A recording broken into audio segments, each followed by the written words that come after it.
आइए दोस्तों, नमस्कार। आज मैं पुनः एक विषय आपके सम्मुख लेकर के आया हूँ और आप सभी कृपया इसको ध्यानपूर्वक सुने और इस पर अपनी जो इच्छा हो वो करें। धन्यवाद। वीडियो को हमारे देखें।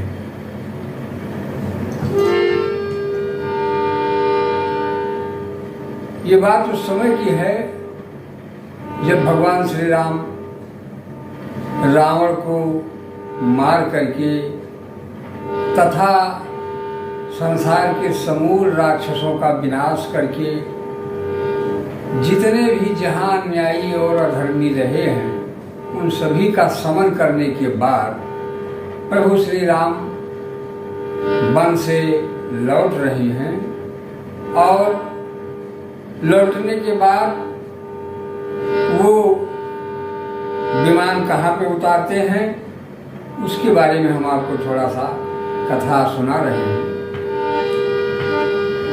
तो क्या हो रहा है वहां पर? हरे भारत नयन भुज दक्षिण हरकत बारही बार और जानी सगुन मन हरत अति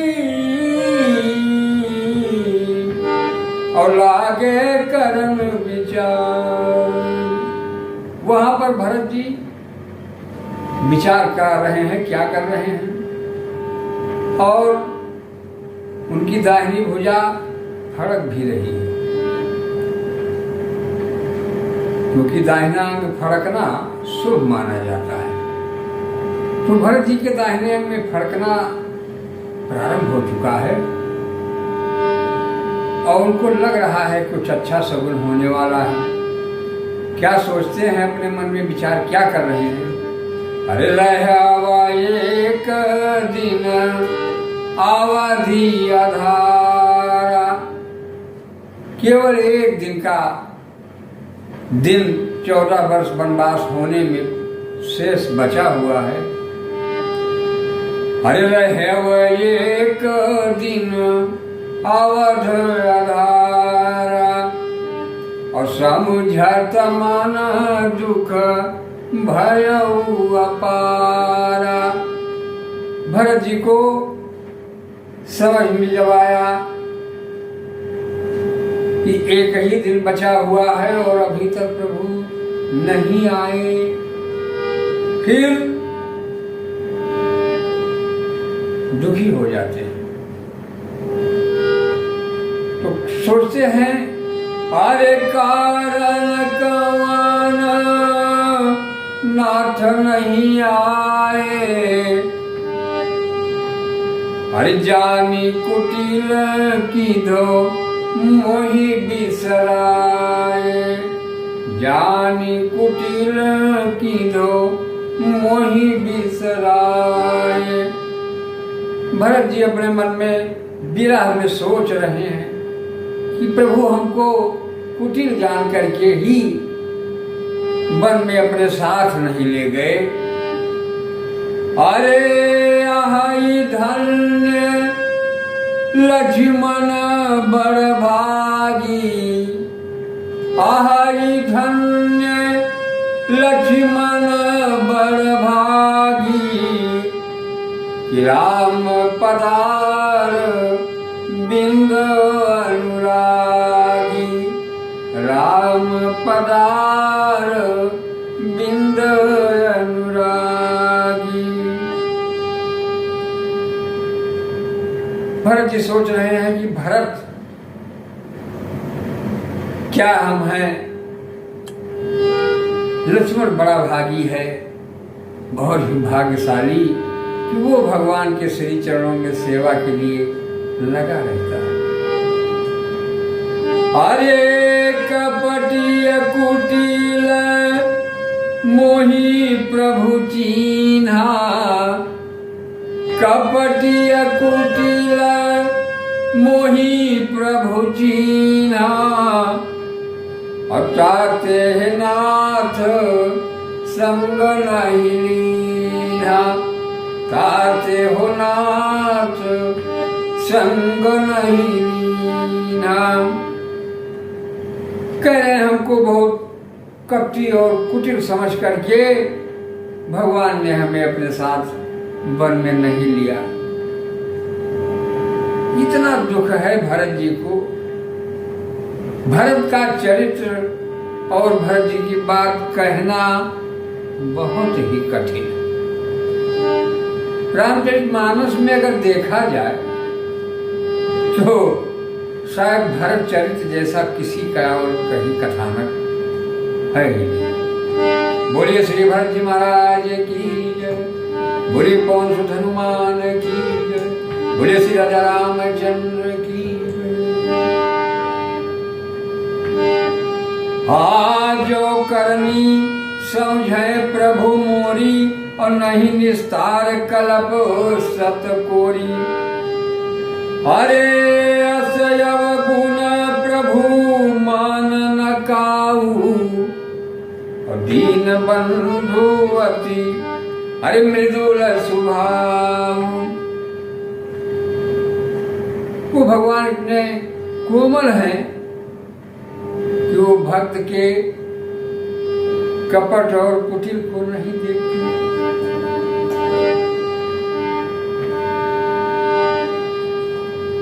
फिर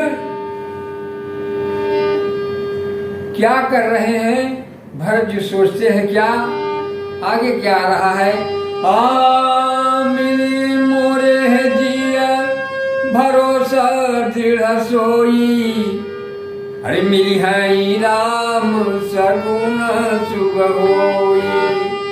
मिली है राम सगुन शुभ होई। यही हर्ष और विषाद मन में चल रहा है भरत जी के। अरे बीते अवधि रहाई जो प्राणा, तो अधम कमन जग मोहि समाना। अगर 14 वर्ष की अवधि बीत गई और मैंने प्रभु से कहा था कि 14 वर्ष बीतने के बाद अगर नहीं आएंगे तो भरत को आप जीवित नहीं पाएंगे, इसलिए आप अवधि समाप्त होते तक जरूर उपस्थित यहाँ हमें दर्शन दे दे प्रभु। वारे भरत, और आजकल काल में क्या हाल है भाई भाई में। भ्रातृ प्रेम, त्याग, तपस्या, बलिदान, जो भी कुछ है, भरत जैसा कोई नहीं। भरत का गुणगान करने में ही अजीब दशा हो जाती है। तो कह रहे हैं कि अगर ये समय बीत गया और मेरे प्राण बचे रहे तो मेरा जीना ही बेकार है, अधम ही हम रहे। फिर आगे क्या होता है? राम विरह, राम विरह सागर महा,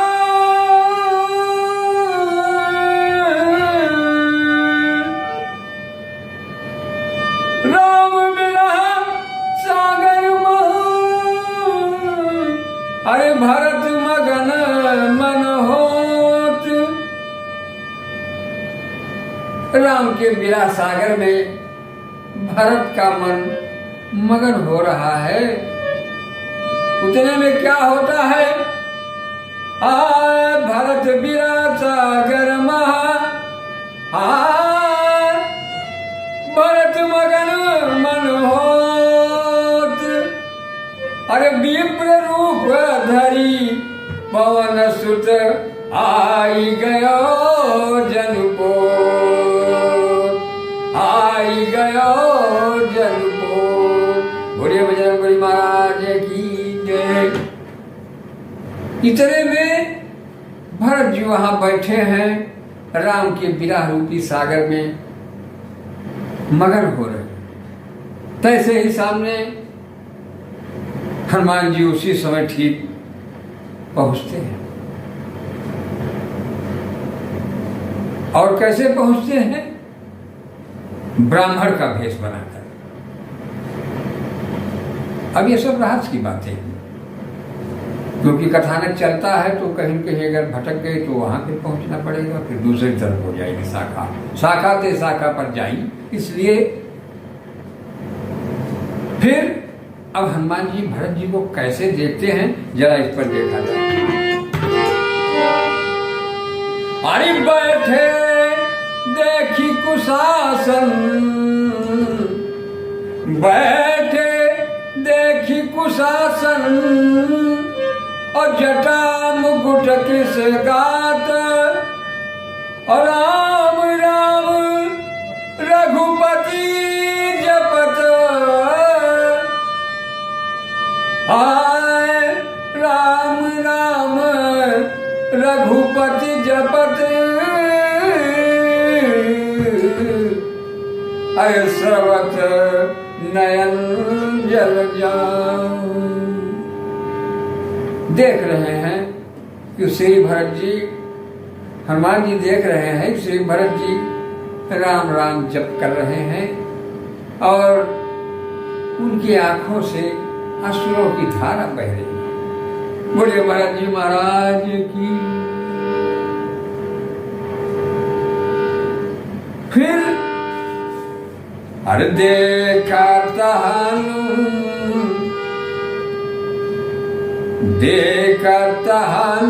हनुमाना तिहारा स्यो, तलक उलक गात लो चन जल बरस्यो, अरे मन मह बहुत भांति सुख मानी, बोले श्रवण सुधा समबानी, अरे जासु बिरह सोचहु दिन राती, रटहु निरंतर गुण गण पाती। जिसके विरह में आप भरत जी व्याकुल हैं और दिन रात उन्हीं पंक्तियों में लगे रहते हैं। किस पंक्तियों में? अरे श्री राम जय राम जय जय राम, श्री राम जय राम जय जय राम, जय सिया राम जय जय सिया राम, श्री राम जय राम जय जय राम। तो जास बिरह सोचहु दिन राती, और रटहु निरंतर गुण गण पाती, अरे रघुकुल तिलक सुजन सुखदाता, हाँ रघुकुल तिलक सुजन सुखदाता, अवायव कुशल देव मुनित्राता, आयव कुशल देव मुनित्राता। हनुमान जी भरत जी से बता रहे हैं, क्या कह रहे हैं? अरे रिपुरन जीती सुजस सुर गावत, रिपुरन जीती सुजस सुर गावत, सीता सहित अनुज प्रभु आवत, सीता सहित अनुज प्रभु आवत। भरत जी तुरंत प्रसन्न हो गए। हनुमान जी ने कहा कि संसार से सभी राक्षसों का विनाश करने के बाद भगवान अपने अनुज सहित और माँ जानकी के साथ वापस आ रहे हैं। तैसे अरे सुनत बचाना बिहसे, अरे सुनत बचाना बिसरे हो सब दुखा, सुनत बचाना बिसरे सब दुखा। कैसे सारे दुख दूर हो गए? अरे त्रिसावंत जिनी पाई पीयूषा, त्रिसावंत जिनी पाई पीयूषा। जैसे प्यासे को अमृत मिल गया हो, पानी नहीं अमृत ही मिल गया हो, तो वो उस प्रकार प्रसन्न हो गए भरत जी। अरे को तुम तात कहाते आए, मोह परम प्रिय वचन सुनाए। अरे मारुत सूत मैं कभी हनुमाना, अरे नामा मोरा सुनु कृपा निधाना, नाम मोर सुन कृपा निधाना। श्री हनुमान जी कहते हैं कि मैं मारुत सुत हूँ और मेरा नाम हनुमान है प्रभु। अरे दीन बंधु रघुपति कर किंकर, सुनत भरत बेट्यो उठी सादर।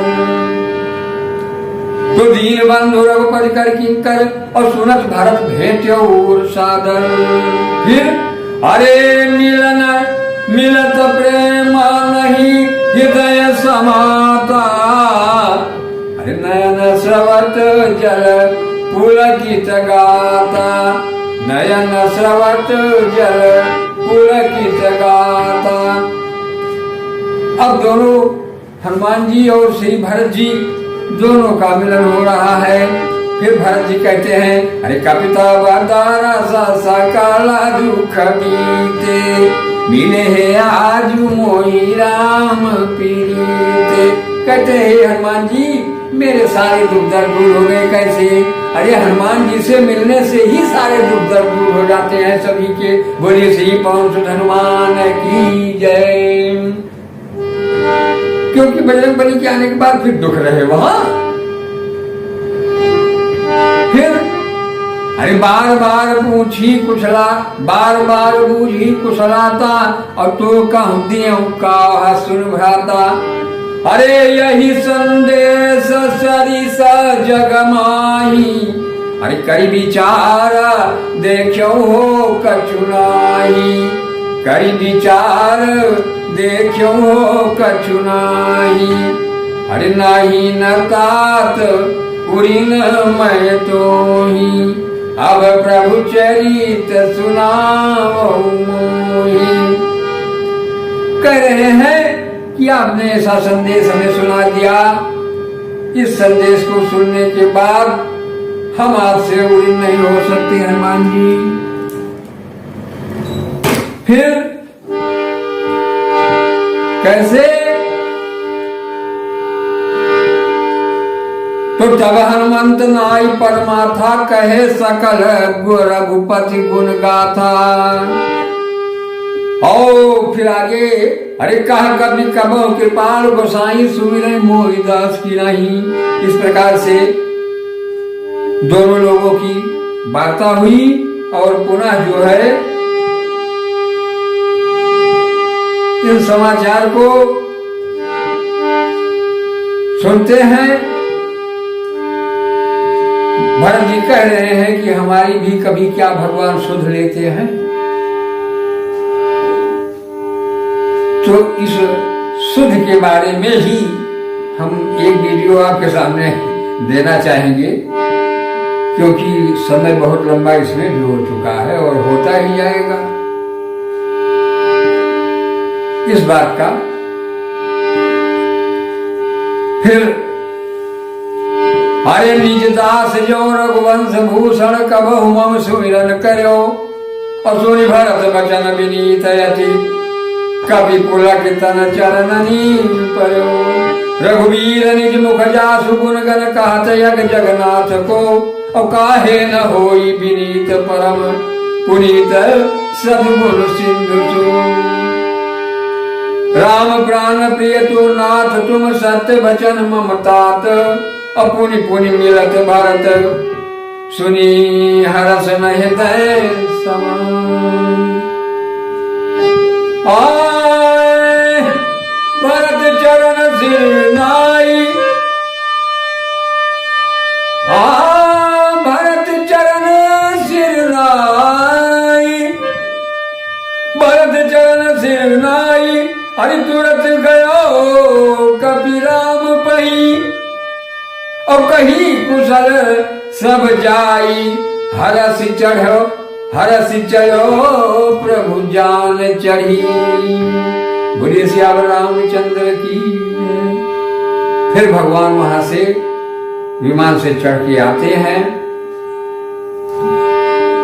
श्री निषाद राज के पास से, और सीधा विमान इन्हीं के आंख से दान में दिया हुआ था। आए भरत चरण सिर नाई, भरत चरण सिर नाई, भरत चरण सिर नाई, अरे तुरंत गयो कपि राम पही, और कहीं कुशल सब जाई, हरसि चढ़ो हरसि चढ़ो प्रभु जान चढ़ी। बोलिए सियावर रामचंद्र की। फिर भगवान वहां से विमान से चढ़ के आते हैं श्री निषाद राज के पास से, और सीधा विमान इन्हीं के आंख से दान में दिया हुआ था कुबेर जी को, तो इसलिए भगवान विमान को अयोध्यापुरी में नहीं उतारना चाहते थे। लेकिन विमान की इच्छा थी कि प्रभु हमें एक बार दर्शन ही करा दिया जाए अयोध्यापुरी का, इतने में ही मैं प्रसन्न हो जाऊंगा। तो भगवान ऊपर ही ऊपर पहले अयोध्यापुरी जाते हैं और 3 चक्कर लगा करके और सभी को अयोध्यापुरी का दर्शन करवाते हुए और उसकी महिमा का बखान करते हुए पुनः वापस श्री भरत जी के पास नहीं। क्यों? क्योंकि वो संत में बैठे थे, उनके सम्मुख भगवान विमान के द्वारा ऐश्वर्य के साथ नहीं उतरना चाहते थे। भरत की जैसी दशा थी, इसलिए उस विमान को यहाँ हमारे, और दूसरा एक कारण और है पुष्पी में रामकुंड में विमान उतरने का, वो क्या, यहाँ पर भी रामकुंड के किनारे पर अनेकों ऋषियों मुनियों का आश्रम था, जिन्हें भगवान दर्शन देने के लिए यहाँ आए। बोले श्री रामचंद्र की जय। यहाँ भी बहुत ऋषि उस समय थे, हुआ करते थे, और अनेकों लोगों का इस कुंड के पास आश्रम भी है। और आइए हम आपको एक झलक दिखाते हैं, थोड़ा सा ये कुंड भी, और देखें यहाँ पर चरण पादुका भी लगी हुई है और राम वनगमन का भी आपको लगा हुआ है मार्ग। वहाँ पर सारे निशान मौजूद है, और यहाँ ग्रामवासी क्षेत्रवासी सभी लोगों से जानने पर यह पता चलेगा कि हाँ ये बात सत्य है, विमान से भगवान यही उतरे हैं। और यहाँ से भादरसन की तरफ यानी भरतकुंड के और कुंपी के बीच में रामकुंड के भदरसा एक बाजार इस समय जो है, वो पहले भादरसन हुआ करती थी और कुंपी का नाम पुष्पी था। यहीं से भगवान ने उतर के हो प्रभु पुष्प कही, तुम कुबेर पही जाओ। फिर यहीं से विमान कुबेर जी के पास चला जाता है और रामकुंड पर उतर करके भगवान वहीं बगल में थोड़ी दूर पर रामी ताली तालाब पर जाते हैं और वहां मुखमंजन करते हैं। फिर उससे थोड़ी दूर पर अपनी कुबरी को वहां छोड़ते हैं और तत्पश्चात रामकुंड पर स्नान करते हैं, और उसके बाद फिर यहाँ से फिर आगे के लिए, और यहाँ हमारे जो ऋषि मुनि हैं उनके यहाँ उनको आशीर्वाद देते हैं, उनको सभी को ज्ञान और धर्म का पाठ बता करके, हमारे पूर्वज भी यहाँ रहे, वो सभी लोग उनके द्वारा सुनी और पूर्वजों के द्वारा ये बताया जाता था। तो इनको सभी को धर्म ज्ञान उपदेश दे करके और यहाँ से फिर आगे चलते हैं भगवान, और हमारे पूर्वज भी सीधा भगवान के साथ, और वहाँ से अयोध्यापुरी की पूरी जनता उमड़ी हुई भरत जी को लेकर के भादरसन में आकर के दोनों लोग मिलते हैं, पुनः अपने भरतकुंड पर जाते हैं और वहाँ से अयोध्या की तरफ प्रस्थान होता है। इस तरह से भगवान राम ने रामकुंड पर ही क्यों विमान उतारा, क्योंकि भरत के स्थान पर वहाँ उतारना उचित उनको नहीं लगा था, और यहाँ संत जो थे उनको दर्शन भी देना था, वो बहुत बड़े बड़े तपस्वी थे। इसी बातों के साथ हम अपनी कथा को यहीं पर विराम देना चाहते हैं, और जो भी त्रुटियाँ होंगी गलतियाँ होंगी, कमियाँ होंगी हमारी, आप सब क्षमा करिएगा और उसको सुनिएगा। हम अपने विचार और कुछ अन्य जगहों की जानकारियों से हम आपके सामने ये सब बातें रख रहे हैं। धन्यवाद।